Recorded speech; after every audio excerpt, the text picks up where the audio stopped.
Mambo, ni Dr. Florence Kanozo. Leo mimi na wewe nataka tuzungumzie vitu ambavyo mwili wako utapitia katika siku hizi 5 za mwanzo za mfungo wako. Karibu sana. Cha kwanza ni dehydration.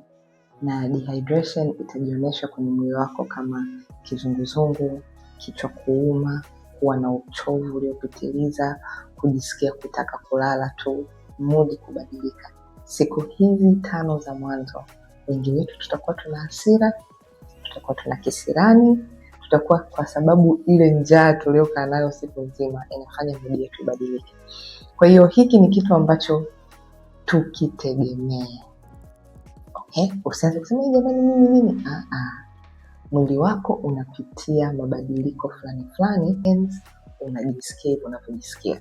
Lakini baada ya siku hizi 5 za mwanzo, mwili wako utajirekebisha, utarudi kama kawaida na utaendelea na mfungo wako ukiwa unajisikia vizuri.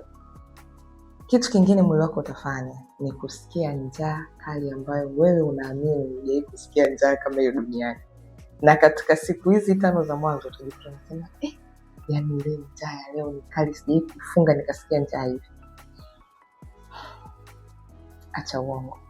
Ulishawahi kufunga na hii hali ilishawahi kukukuta, na kila ikikukuta unasema mimi jamani sijawahi kufunga nikasikia njaa kali.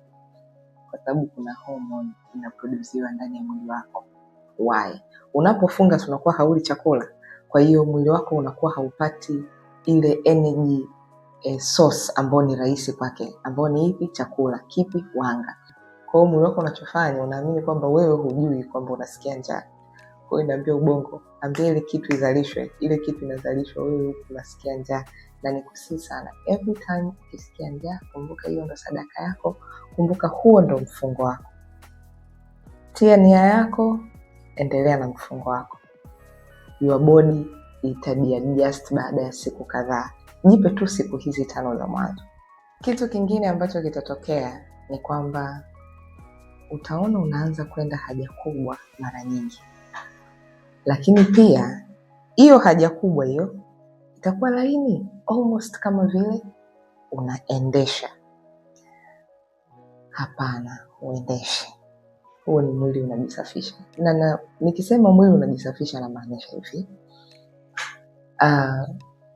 Unapofunga maana yake hauli milo 3. Na hata kama ukija kula hauli milo ile unayokulaga kila siku, si ndio? Sasa kinachotokea ni kwamba kwa sababu hauli kila muda, unaupa muda mwili wa kupumzika. Matokeo yake sasa mwili huaga ukiwa umepumzika, yani ukiwa uko kwenye a state of rest, yani mwili ukiwa usagi chakula, haumeng'enyi, haufanyi mazoezi, haufanyi, ukiwa kwenye state of rest, mwili huaga una activate. Niseme kama wafanyakazi wa ndani wa mwili ambao kazi yao ni kusafisha, wasafishaji.